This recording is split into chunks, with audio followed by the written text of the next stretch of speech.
Arratsaldeon, buenas tardes.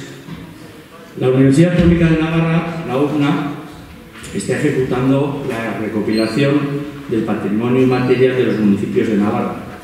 Y, por supuesto, a esta cita no podía faltar Falces. La recopilación del patrimonio inmaterial se basa en la realización de entrevistas personalizadas. Hace 2 años, si no recuerdo mal, en este mismo espacio presentamos un trabajo que realizaron hace más de 10 años varios jóvenes de Falces. En esta ocasión son 22 entrevistas sobre la vida de cada una de las personas que se seleccionaron para obtener información sobre nuestro pueblo, ¿no? Fiestas, economía, costumbres, trabajo. No tengo nada, no voy a extenderme más, solamente dar las gracias a estas 22 personas que han participado en este trabajo. Si no me equivoco, creo que ya 2 fallecidas. Y por supuesto, pues a la UPNA, a la Universidad Pública de Navarra, y a la BIC Patrimonio, que son los que han realizado este trabajo. Muchas gracias a todos y vamos a...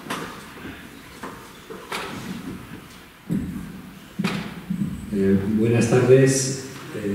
Es un honor, lo primero, que poder estar aquí diciendo estas palabras a ustedes desde la Universidad Pública de Navarra. Cuando empezamos, ya hace unos cuantos años, a finales de 2005, 2006, con este proyecto, nos embarcábamos en un proyecto que sabíamos que iba a durar pues posiblemente por lo menos una década. Esa década ya se ha cumplido.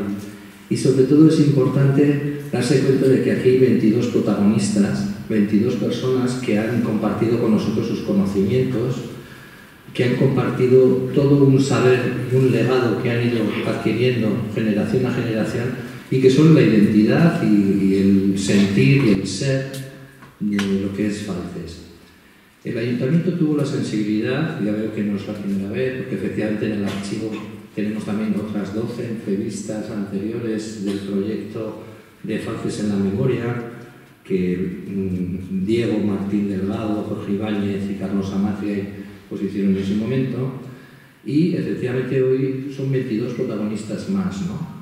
Eso hace que tengamos una muestra muy representativa de lo que es la población y la identidad de Falces.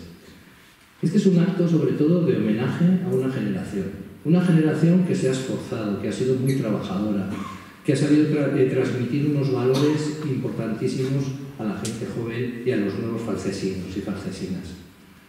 Todo esto es posible gracias a su colaboración desinteresada, a que han abierto sus puertas y sus corazones a todo lo que nosotros queremos transmitir y de lo que queremos que todo el mundo aprenda. Yo soy profesor de magisterio y creo que todos estos saberes que las generaciones anteriores están trabajando y transmitiendo tienen que llegar a esas nuevas generaciones, a esos niños y niñas, también en las propias escuelas, en el ámbito más local. Eso es lo que va construyendo pueblo, lo que va haciendo identidad y lo que va haciendo las señas de identidad de cada pueblo. Decía Juan Goytisolo que cuando una persona mayor desaparece en África se quema una biblioteca. El patrimonio inmaterial, en cierta manera, es esto. Es ese saber vulnerable, ese saber que se nos escapa entre los dedos, pero que es el más importante de todos los patrimonios porque reside en las personas, reside en los valores que tienen, en los conocimientos adquiridos milenariamente y sobre todo en lo que pueden aportar a las nuevas generaciones. El Ayuntamiento tuvo la sensibilidad, que ha vuelto a tener la sensibilidad, de ver lo importante de hacer un homenaje a esta generación con este acto.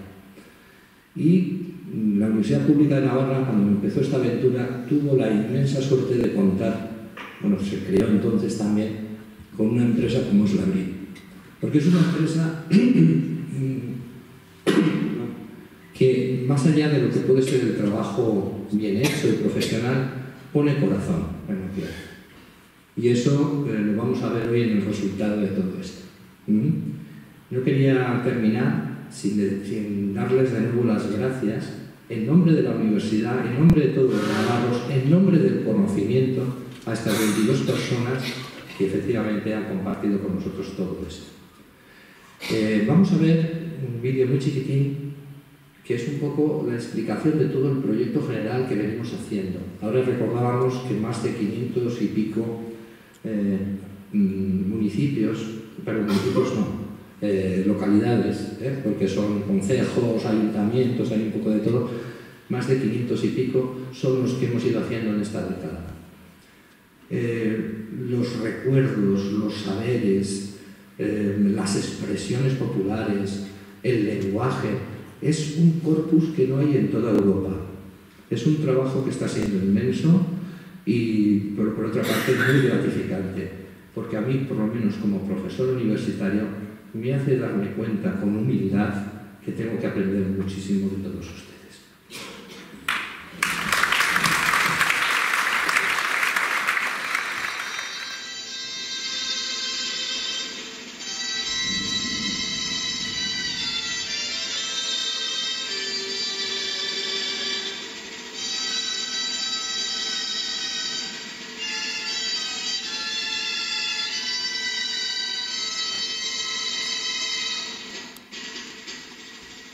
El Archivo Audiovisual del Patrimonio Oral de Navarra tiene por objeto recopilar y divulgar la cultura inmaterial navarra del siglo XX. En el momento actual, la transmisión oral del patrimonio tradicional prácticamente ha desaparecido. La fuerza de las nuevas tecnologías de la comunicación, los medios audiovisuales y el despoblamiento rural en favor de la sociedad urbana abocan a la desaparición inminente del patrimonio inmaterial. Es imprescindible recopilar y divulgar nuestra cultura oral tradicional. El patrimonio oral nos mostrará cómo eran nuestros pueblos hace 50, 70 o 90 años. El Archivo Audiovisual del Patrimonio Popular Inmaterial de Navarra será una buena herramienta para conocer, reforzar y extender la identidad de cada pueblo y de cada valle. En el principio fue la palabra. Pero si no hacemos una labor de recopilación, difícilmente conservaremos palabra alguna. Ninguna transmisión oral. Los soportes utilizados hasta el momento, el papel, la cinta magnética, la fotografía o el vídeo analógico, son frágiles. Debemos poner los actuales medios digitales al servicio de esta labor. Pero debemos tener cuidado. Los trabajos de recopilación realizados hasta el momento nos han enseñado que la mera recogida no es suficiente. Es urgente comenzar la recopilación ahora, porque ya es tarde, pero no es menos urgente la transmisión. Hay que pasar el testigo a las nuevas generaciones, dar a conocer todo ese patrimonio para que los nietos tengan conocimiento de la vida y de los pensamientos de sus abuelos y abuelas. Es imprescindible reavivar la conciencia colectiva.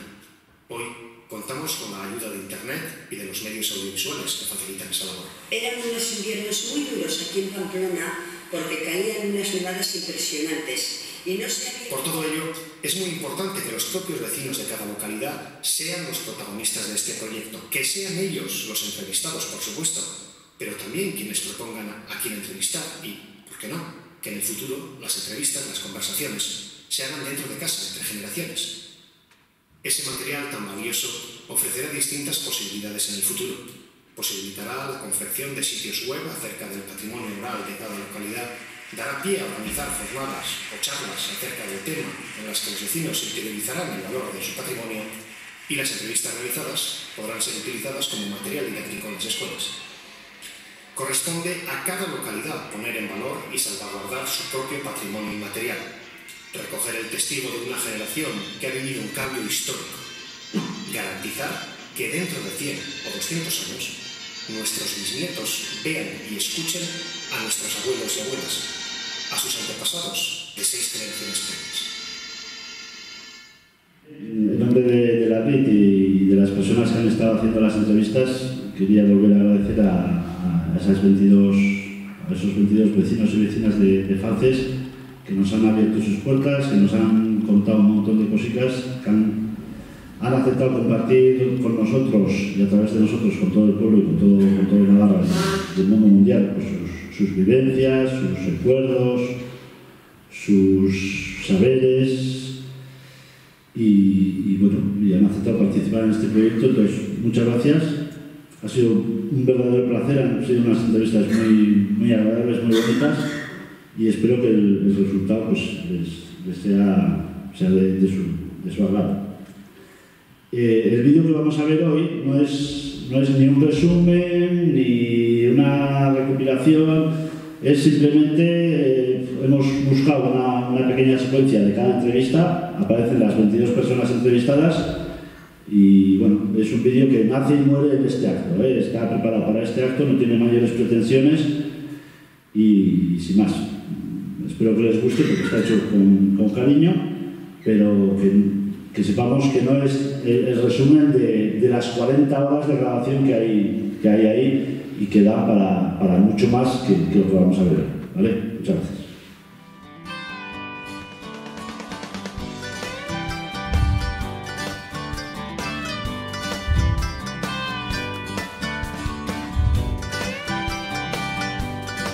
Vamos a hablar primero un poco de la casa. Era planta baja.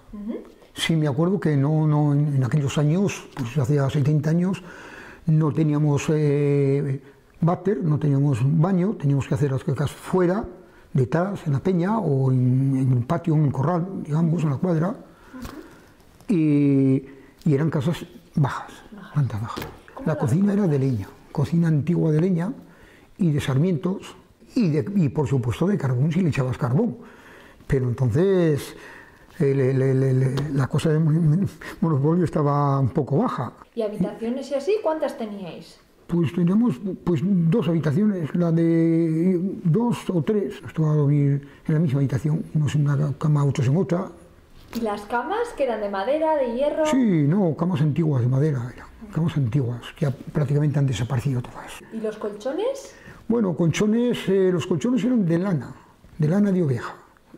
Yo me acuerdo que, y por cierto, que si no al año, cada 2 años, pues se soltaban los colchones, se lavaba la lana y se variaba con una varica y casualmente en un cañizo se variaba y luego se metía en el colchón y lo cosía. Y una vez lo cosía el colchón y esos eran los colchones de la ahumada. Eran de lana de oveja era. No teníamos ni nevera, no teníamos ni televisión. ¿Luz? Luz sí teníamos, pero a lo mejor no en todas las habitaciones, porque había solamente igual, pues teníamos en la cocina y a lo mejor en una, no sé, pero sí teníamos, sí, pero he conocido también el candil, los candiles. ¿Os ha tocado andar con el candil? Sí. ¿Cuántos cerdos matabais al año? Uno y contento. Joder, pues el día de la matanza, lo primero, pues para almorzar se hacía el hígado en una parrilla que vamos, y luego pues eso, el menudo, morcillas y longaniza y luego pues a secar los perniles. ¿Y matar? ¿Quién mataba? Un matasín. Su padre se llamaba Serafín Antón, y se iba con un banco pues a las casas. Le tenía las patas, me cago en... Aquel día se mataba y la mondonguera, la que sabía, vamos, había una máquina para moler pues el tocino magro y gordo y se llenaba longanizas. Y lo primero que se comía pues eran las morcillas. La manteca se picaba bien picadica y con eso siempre había algún tropezón en la morcilla. ¿Y al veterinario ya llevabais? Sí, siempre. El veterinario se llevaba un trocico así, ¿entiendes? Sí. Me acabo de matar jutos, pues no le acompañó nada yo.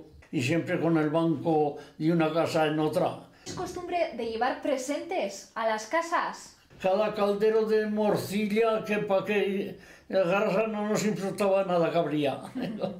Aquí da gusto, me cago en la mar en el pueblo. Todo el mundo nos conocemos todas las noches enterico, así como ahora no sale nadie a hablar las noches. Antes más todo el mundo. Allá estábamos en el cortijo, me acuerdo, un montón de familias, que había bastante gente, armamos un corrillo allá grande, allá hablando de lo que sea, lo que a ver, venía bien. Y si es menester te daban un currusco pan, como tú te le dabas a ellos también, un currusco de pan, joder, y... Ahora no. Se ayudaba más la gente. Se ayudaba más, hombre. Éramos mucho más de eso, sí, mejor que lo que es ahora, hombre. Hombre, se notaba que el que tenía, era bien de casa buena, pues se notaba un labrador, claro, no compares a un labrador a un jornalero, como éramos nosotros, jornaleros. No, pero bueno, pero estábamos a bien, a pesar de que eso estábamos a bien. Había antes que se llamaba el aguardiente.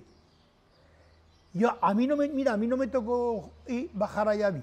En Aguardientes ibas allá, había 8 o 10 hombres y tú ibas y le decías, oye, le decías a uno, porque claro, a lo mejor te jibaba a decirle a uno, oye, ven. Y entonces le enseñaban, ven, con que le decía, ¿quieres venir para mí hoy? Dice, hombre, ya iré. Claro, estaban allá esperando al Aguardiente. Casa Chichi. Sí, pues sí, ahí todavía está, la casa está. Cuando íbamos a bañarnos al río, pues el río iba hacia ahí, hacia esa parte, o sea, está muy cerquita del puente. Y ahí cubría poquitín. Entonces, las madres que tenían niños pequeños, pues iban a esa zona a bañarse. O sea, estaba delante mismo de la casa, un caminico para ir a los campos y el río. ¿El Banco del Pique? Sí, el Banco del Pique, sí, está ahí en la cruz al entrar, donde hay una farola, pues ahí hay un par de bancos y ahí suele salir la gente mayor y de todo, bueno, hombres sobre todo. Y ahí, claro, tú pasas y le dicen del Pique porque ya empiezan a hablar de la persona que pasa, pues es esto, lo otro, eso es lo que dicen ellos. Por eso le llaman el Banco del Pique, sí. Antes el ayuntamiento funcionaba con junta de veintena. Sí, la junta de veintena. ¿Cómo era aquello? Los 20 señores pudientes del pueblo, los que más podían, eran los que manejaban todo el cotarro. Ahí estaba el alcalde, los concejales, ahí estaban todos metidos. ¿Solían ser siempre los mismos? O... Siempre los mismos. Pues era el que tenía la carpintería, el que tenía el lagar, el que tenía todos los gremios que había. Todos los gremios que había, pues eran ellos los jefes, los que mandaban y los que hacían y deshacían. Aquí en el ayuntamiento yo recuerdo que había secretario y había del depositario, que llamaban de esto, sí. Allí vas a cobrar y las letras, si había alguna letra o alguna cosa o algo para 3 o 4 alguaciles. Serenos también había. A las 10 de la noche me acuerdo que ibas a la plaza, a las 10 sereno. Ya después, pero eso sí, oye, llámame cuando se trabajaba tanto en el campo y esto, pues sí, oye, llámame a las 4 de la mañana o llámame a las 5 de la mañana para coger las caballerías y marchar al campo con ellas. Entonces iban por caminos o lo que sea, y el del carro grande, pues ese salía antes o después, pero una punta llevarla. Cuando llegarían los otros, estaría ya preparado. ¿Y los alguaciles qué función tenían? Al cargo del ayuntamiento, de lo que les decían. Echar el pregón, entonces, papeles, avisos, comunicaciones que había. Hombre, que en fiestas había alguna riña, que alguna pelea los domingos o alguna cosa de estas, y que tenían que venir a ver. ¿Había cárcel? Sí, del ayuntamiento, una habitación. ¿De los bandos cómo avisaban? La clásica corneta de esta, y avisaban, o cuando era de oficial, con el bombo, la caja, no sé cómo le llamaban eso, pam, y todo el mundo a callar y a escuchar. También había 4 o 5 guardas de campo. Más era por los riegos, más era que si había que echar para regar cuando no había agua, había uno que estaba regando, iba al otro y le quitaba la tabla para que no sé cuántos, pues había que llamar al guarda para decir, oye, que me ha quitado las tablas que estoy regando yo y estaba antes que él. ¿La gente aquí en Falces de qué vivía? Del campo, el 90% del campo, porque había muy pocos servicios. Había muchas tiendas de ultramarinos, pequeñitas, la tienda casera, que va para vender el pan, el aceite, esto y tal. Había 3 bodegas de vino que temporalmente sí que empleaba a gente. Toda la viña que había en el pueblo, toda se elaboraba en las tres bodegas, trabajaban gente. También había 2 fábricas de conservas, que ahí también era un tiempo de trabajo para la gente. ¿Qué se solía cultivar aquí? Yo pienso que la huerta de Falces era un poco... era de todo, pero el emblema de Falces era el ajo. El ajo de Falces era, pues, fuera de serie. Todas las casas, así como todas las casas del campo, todas tenían ajos. Esto daba gusto porque llegaba el tiempo de la cosecha del ajo y estaba todo el pueblo, todas las calles, una alfombra de ajos. Por todas las casas había sus ajos en manojos y tal, para después secarse y tal, y hacerlos principalmente las mujeres de la casa, hacían las horcas y tal. El ajo era había unos espárragos muy buenos, no era un productor como otros pueblos, pero eran de una calidad muy buena. El tomate y el pimiento, pues también de todas las clases, había pimientos, lo que hemos hablado antes también, las legumbres, de la huerta, todo lo que puedas pensar, fruto propio de zonas de este clima, ¿no? Y luego en secano, pues el cereal típico, el trigo, cebada, maíz, avena. El cultivo del ajo está documentado en 1374, creo. Y se documentó pues porque para evitar el pago de diezmos a la iglesia, pues la gente de la época cayó en la cuenta que si ponían ajos detrás de esa cosecha, no pagaban de la segunda cosecha. Y entonces empezaron a sembrar ajos masivamente. Y de ahí viene el origen, por lo menos el cultivo masivo de los ajos, sí. Mira. Y en tu época, ¿los ajos a dónde se vendían? Venían los ajeros, sí. Entonces era una época muy bonita porque el pueblo estaba lleno, como se cultivaba todo el mundo, era un producto tradicional, estaban todas las calles llenas de piladas de ajos, y cuando amenazaba tormenta todo el mundo corriendo a recogerlos, a meterlos en las bajeras o a taparlos, y el pueblo olía a ajos que no te pueden imaginar, claro. Son mayores las trenzas, sí. Son de 60, 30 en cada trenza. ¿Y lo de trenzar, quién hacía, las mujeres o ese trabajo? Normalmente sí. Cuando se iba a hacer una cosecha, pues se juntaban, se ayudaban unas a otras. Entonces se juntaban, también los chicos pequeños. Los chicos les solían mandar, había que escachar el tallo para que se pusiera blando. Entonces con un martillo iban escachando y las mujeres iban trenzándolos. Y sí recuerdo de haber estado en alguna ocasión en esos sitios y la hora de merendar era una fiesta. Pero sacaba el mostillo, la miel, el arrope, llevaba algo que habían llevado de casa, a lo mejor algo de embutido o tal. Y bueno, pues descansaban mientras merendaban y todo eso, descansaban un poco y hablaban un poco más, no, porque no callaban, la verdad. ¿Cabrero ha habido aquí? Sí, había cabreros, sí. Porque la gente sacaba las cabras allí donde el pilón y había un hombre que se las llevaba. Y para las caballerías también ha habido. Se llamaban el dulero, la dula. Yo de caballerías no lo he visto nunca, por oídas. ¿El padre esquilador me has dicho que fue? Sí. ¿Tenía mucho trabajo? Sí, porque había muchas caballerías en Francia. Y yo esquilador también, ahora con él. ¿Cómo era el trabajo? Con una maquinica, a esquilar. ¿Ibas a la casa? Sí, y teníamos también una bajera, una cochera. Que los domingos pues venía la gente allí con los animales y los esquilábamos allí. Pero después yo iba mucho con mi padre a las cuadras, a las casas. Y luego íbamos a las 4 de la mañana, a las 4:30 antes de que se iran a trabajar. ¿Estabais solo vosotros o había más? Había otro primo canal de mi padre. Entonces han esquilado ovejas y caballerías. ¿Vosotros solo caballerías? Mi padre no, mi padre ha esquilado ovejas también, con sus hermanos, que tenía 2 hermanos más 3. Cuando empezasteis ya con las ovejas, de críos, ¿qué era lo primero que empezabais a hacer? Pues ir pastores, y si parían las ovejas, pues a recoger el cordero, y si alguna no lo quería, pues a meterla en un rincón y ponerla ya atada de una mano, y a tumbarla en el suelo y mamantar el cordero, y así, más que lo que te enseñaba el padre, lo que veías tú y aprendías tú por ti mismo. Y si a una le venía el cordero mal, pues aprender a sacárselo, y si venía que lo traía muerto, pues igual, aprender a sacárselo. Y aprender a llevarla y apacentarla. Contadme un poquito eso, ¿cómo era el trabajo? ¿Era igual en todas las épocas del año o...? No, son estaciones. Lo mismo en el invierno que en el verano, que en la primavera, que en el verano o que en el otoño. Cuando las tengas a parir. Y según lo que tengas, según la cantidad que tengas a parir y en las épocas que están a parir. Ir con un atajo al campo que no hay aparición, pues...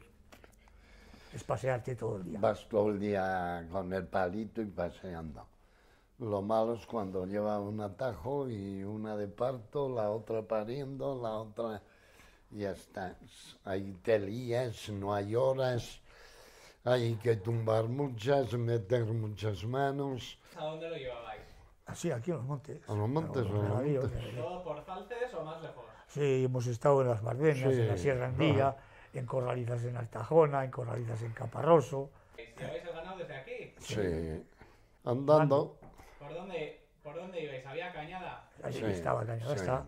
Para ir a la Bardena, pues coges de aquí, del puente, viene la cañada, es toda esta carretera. Baja de las primeras casas del pueblo, o de la ermita esa del Salvador, por ahí baja la Cañada esta carretera. Pasas el puente que es Cañada, entonces corro carretera, y a la derecha hay un camino que sale allá cerca con Serna, aquellos almacenes, y ya después, hasta que vas a la primera fábrica esa Silén, por la carretera, ahí coges la Cañada y subes al raso, cruzas la General de Peralta a Pamplona, la cruzas y de ahí bajas a lo de Caparroso a cruzar la vía. Después la Virgen del Soto de Caparroso, pues la carretera general que va de Caparroso a Zaragoza, pues coges esa carretera, el puente viejo de Caparroso, y de ahí cruzas al cementerio de Caparroso y después por los montes de Caparroso la Bardena. En la Bardena entonces del 18 de septiembre, cuando éramos críos, del 29 de septiembre hasta el 21 de junio podías estar. Después ya lo pusieron el 18 de septiembre hasta el 1 de julio, me parece que era. Y mi abuelo paterno nació, como te digo, en el Cortijo, que era de las zonas más humildes, donde vivían, todavía siguen viviendo gitanos y de esto, pero le llamaban los cortijanos. Cuando mis abuelos vivían, pues estaban las personas más humildes. Mi abuelo era espartero, porque se iban a las Bardenas a arrancar esparto y luego arriba subían, hilaban el esparto. Me acuerdo yo de verlos así hilar las matas de esparto, las hacían así líos, las bajaban por toda la calle cuesta abajo en líos, y luego hacían las trenzas. Y después hacían madejas, que es lo que se usaba para atar la mies y todas esas cosas. Mi abuelo fue para todo esto analfabeto toda la vida, pero fue más listo que el aire. Después tuvo, en la casa que él vivía abajo, se compró una casa aquí abajo, en el pueblo, y tenía un café bar con un palco arriba, donde subían los novios a bailar. Mi abuelo traía orquestas, traía músicos, traía varietés ahí, y tenía mucho ambiente, por lo visto, el baile de Lucio. Se solía poner en una calleja, que es una calleja sin salida, donde había dos puertas que entraban al baile y al bar, y se ponía con una vara, dice, y como vería una chavalica que quería entrar con calcetines, ¡plas!, le estaban las piernas, tú no, venga fuera, tú no dejaba entrar a las niñas. A esta que me llevaba a mí al baile, pues esa sí le decía, venga, tú sube arriba al palco, pero poneros en aquel rincónico, y estaros quieticas mientras ves bailar. Luego mi abuelo estuvo muchos años de carretero para una familia pudiente de Falces, Palo Cirujo, creo que eran, que iba con el carro con comportas de vino hasta Pamplona, y le costaba hacer el viaje, pues que no sé, 2 o 3 días, porque claro, ni había las carreteras, ni había nada de nada.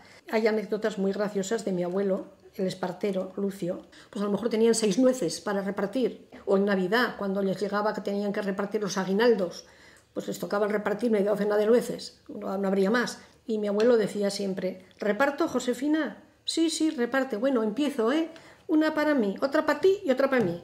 No para ti más que una para mí, otra para ti, otra para mí.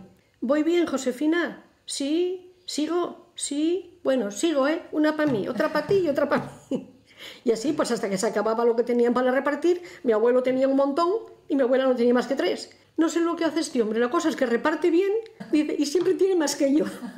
Mi abuela era una bendita. Pues mi padre pescaba barbos, madrillas, carpas, anguilas, truchas, de todo un poco, todo lo que había en el río. Mi padre tenía barca, tenía el permiso de la barca, y luego las redes. Las redes las tenía que llevar a Pamplona y le ponían un precinto. Ponía un precinto atado al de eso, por si acaso venía, porque tenía que ser siempre de la numeración que tenía que ser, porque los que eran pequeños tenían que escaparse. Mi padre pues subía, por ejemplo, hasta donde tiene Ferrón y ahora los invernaderos, de ahí para abajo, hasta arriba, y luego hasta abajo hasta el Vergel. Sí, porque luego mi abuelo y mi tío también eran pescadores, y pescaban de ahí para arriba y se subían hasta volando. Y había otro pescador también, se llamaba Antonio Mayayo. Yo le he visto pescar al hombre también. ¿Y luego dónde se vendía? Aquí en el pueblo. Y si no, tenía que escaparse mi padre con la bicicleta y se andaba 70 kilómetros. Bajaba mi padre a Marcilla, la estación, Caparroso, Rada, Pitilla, Beire, Santa Cara, Mélida. Se andaba muchos días 70 kilómetros. Y hasta Olite, Tafalla y hasta Milagro. Y aquí ibas por la calle llamando y bajaban y te compraban. ¿Cómo llamaba? Mi padre se llamaría siempre. Se llamaría y siempre bajaban. Entonces vosotros comeríais bastante pescado. Sí, entonces era muy bueno. La cogía recién traído del río. Y lo freía, los barbillicos y las madrillas eran pequeñas así, recién friticos, pero buenos. Y los barbos grandes, igual, los barbos grandes eran terribles de buenos. Date cuenta que mi padre vivía de eso. Cogía la barquilla llena o media barquilla, lo que sea, y se iba a venderlo. ¿Teníais alpargatería? Sí, ya venía del abuelo, los padres de mi padre. Y mi abuela era la que compraba el trigo, avena, habas, y muchas les decían, le pagaré con la avena. Sí, y después le traían, en vez del dinero, le traían. Oye, ¿y calzaos qué hacíais? ¿Alpargatas y qué más? Sí, alpargatas. Y después, cuando ya, después de la guerra, subió mi padre a Azcoitia, y trajo azul marino, las vascas, porque se vendían blancas y negras. ¿Y en la alpargatería? ¿Hacía él las alpargatas, el padre? Mi padre, las suelas. Las suelas. Con un banco. Mi madre y nosotras cosiendo. ¿Y hacíais a medida? Ya tenía mi padre las medidas en el banco donde hacía las suelas, porque trabajaban más para el campo que para mujeres. ¿Y los hombres al campo iban con alpargatas?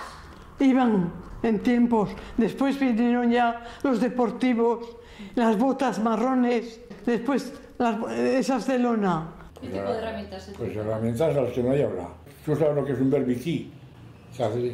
Pues el chaval este que es amigo mío, le digo, hasta el berbiquí no llevo, no existe. Tiene un taladro, entonces no había taladro. Había que hacer un agujero en la pared y estaba, ahora va este y ya está. La garropa, ¿dónde está la garropa? Y me dice, ¿lo que es? ¿Lo que es? Y cosas que no sabéis que lo que eran. Y arreglar comportas no sabe lo que es. Aquí se arreglaba comportas, aquí no arreglaba, y este no sabe lo que es la comporta. Y ahora tienen materiales que yo no los conozco.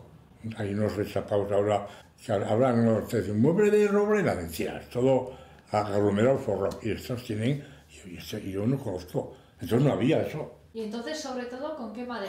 Con pino, lo que más era pino y sopo. Mira, por ejemplo, iba a hacer una estantería yo, pues ponía 3 o 4 tablas. Se malsembraban, hacía una canal y entraba una con otra. Cortabas y la hacía. Ahora es lo mismo, se coge un tablero y lo corta entero y ya está hecho. Y antes había que hacer malsembrar, cepillar.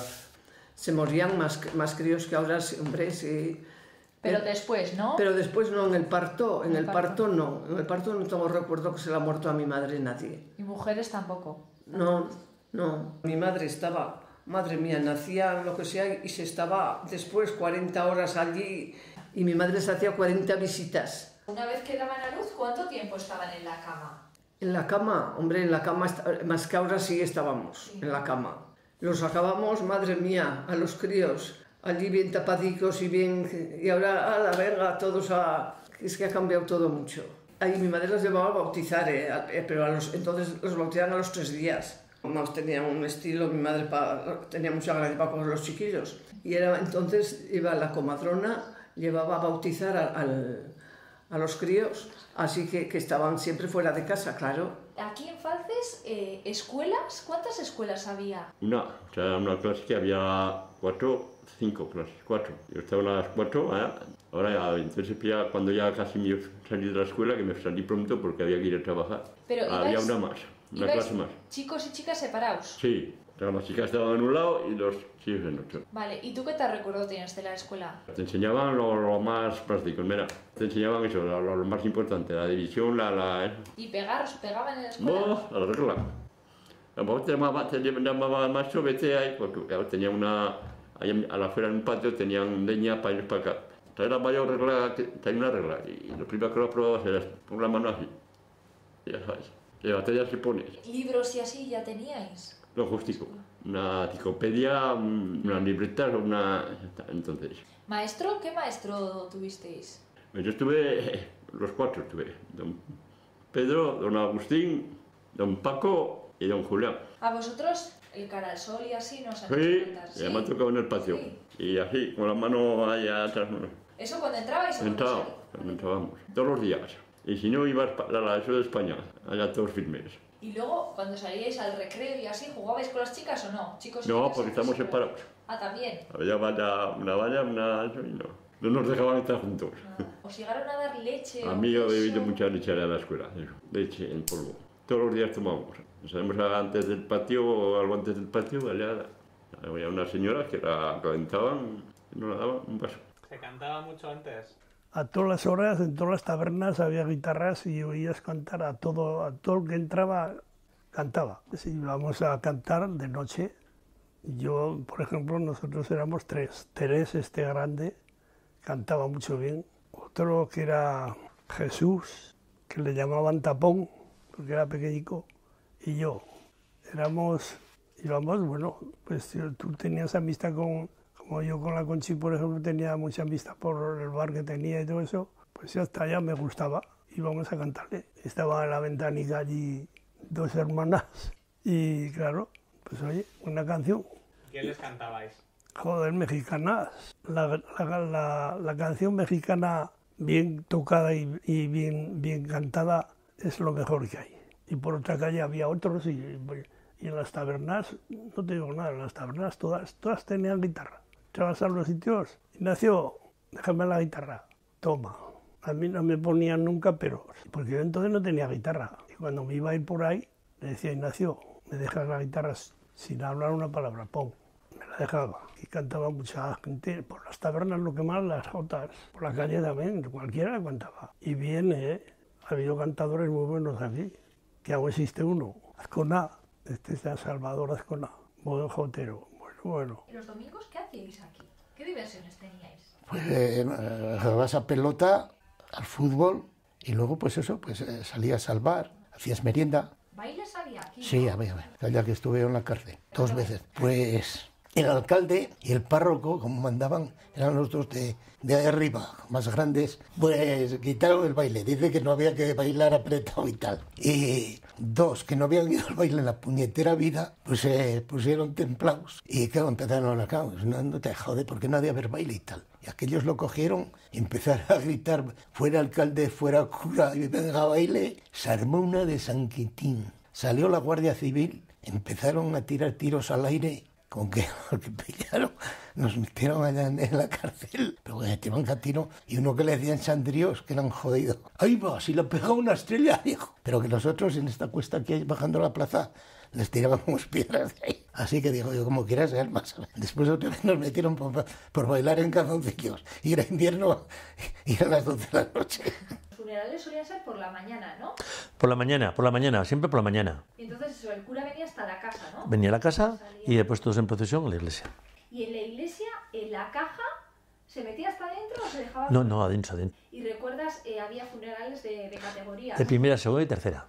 Te lo digo porque era monaguillo y me ha tocado.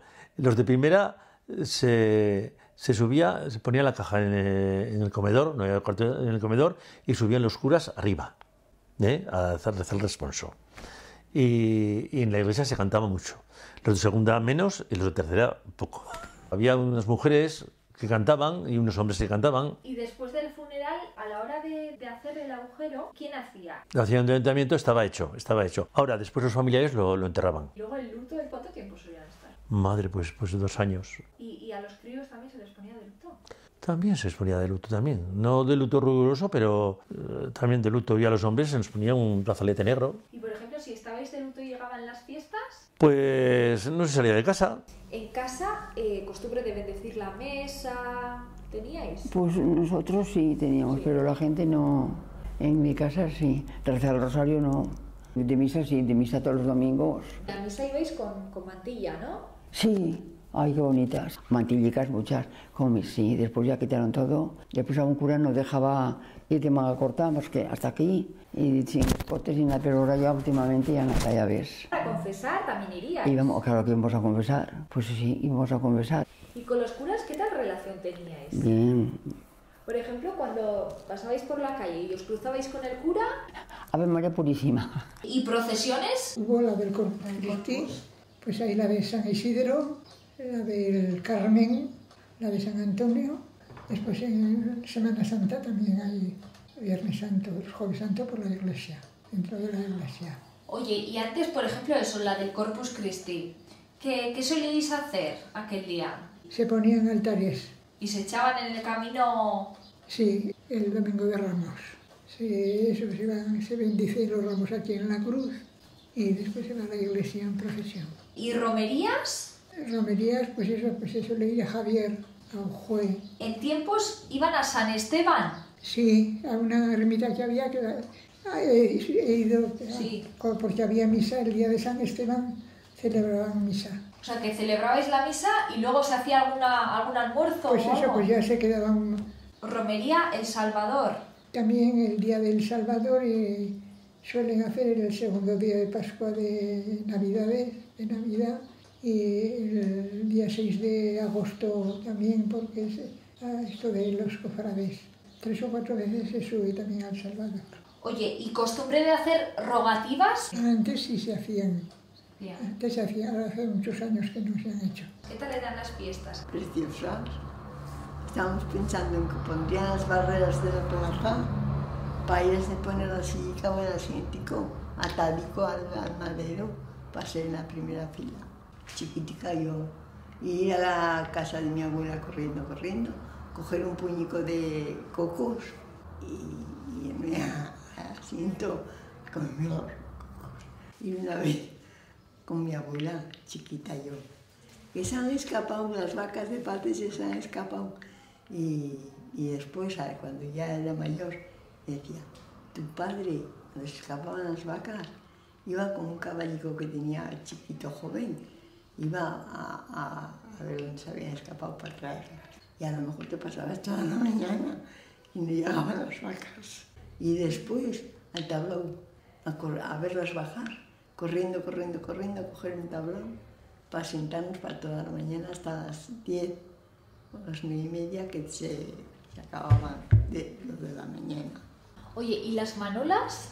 Mi tía Dolores se encarga mucho de las manolas y de los gigantes también. Y en las fiestas había corridas de vaquillas, toreaban vaquillas, me imagino, pero había manolas y manolos. Viene porque era Dolores la tolera, la que se encargaba de buscar a las manolas y a los manolos. Buscaba a niñas y niños y te ponía monísima del cielo, te ponía con vestiditos normales, tus vestiditos de domingo en fiestas, y te ponían una peina y una mantilla. En mi casa, como mi madre tenía mantilla y peina, pues y te vestía, te lo ponía y salías del bracete con el niño, que lo llevaban con una camisa blanca, todo monísimo, algunos hasta con su pantaloncito corto. Hacías el paseillo. Había también las manolas adultas, eso ya era otro nivel, eso era otra cosa. Luego estábamos las jovencitas, las niñas, porque era muy niña, nos tendríamos 10, 11, 12 años, 13, crías. Y luego veías la corrida en el balcón del ayuntamiento, veías las vacas desde allí. Estaba bien, lo de ser Manola tenía su aquel, que me han avisado que ser Manola tenía su cosita así. Traigo una borrachera que no me puedo tener en pie. Salgo de la Imelecia, poquito a poco voy a Pibe. Para beber a gusto nos acercamos a lo de Busto. Si tengo poco dinero pa' echarla larga al desnucadero, y hemos de ir a la Carola a probar el pernil, y verás qué magricas nos prepararán.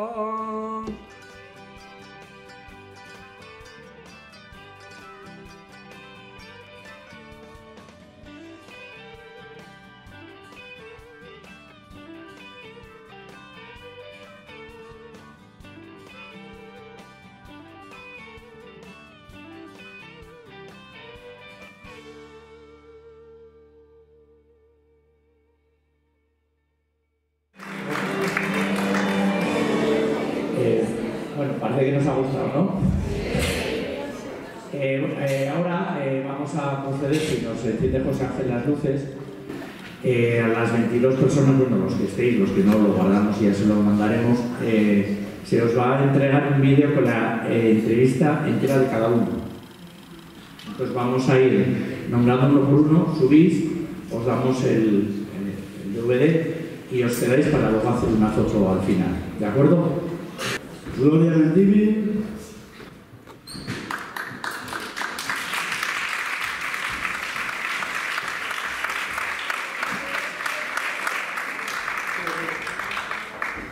José Manuel San.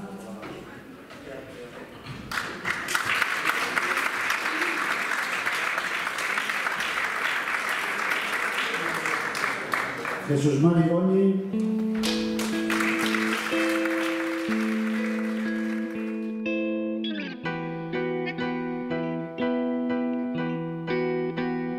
When you touch me, I feel there's nothing you could do to turn me away. And I know that in the past you've had bad luck, so I should help you stay.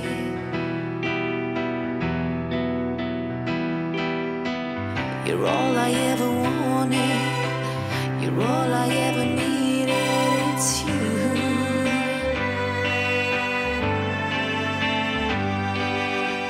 You're all I've ever wanted, loving you's the right thing to do, and I'll see it through.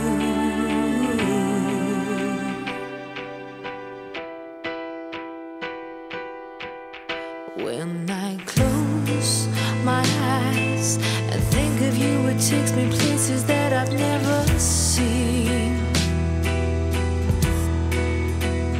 And the rain, it blows, you're brushing up against my skin to wash me clean. You're all I ever wanted, you're all I ever needed, it's you.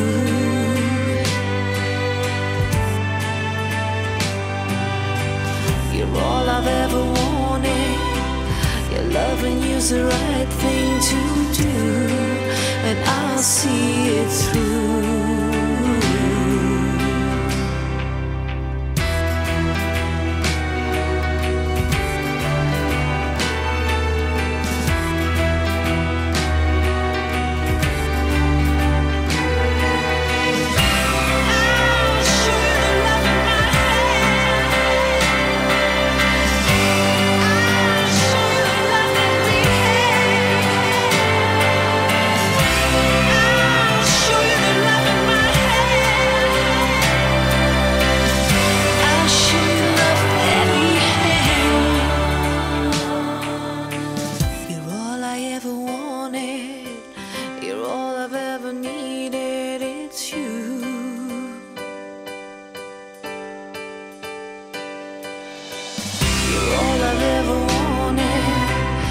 Loving you's the right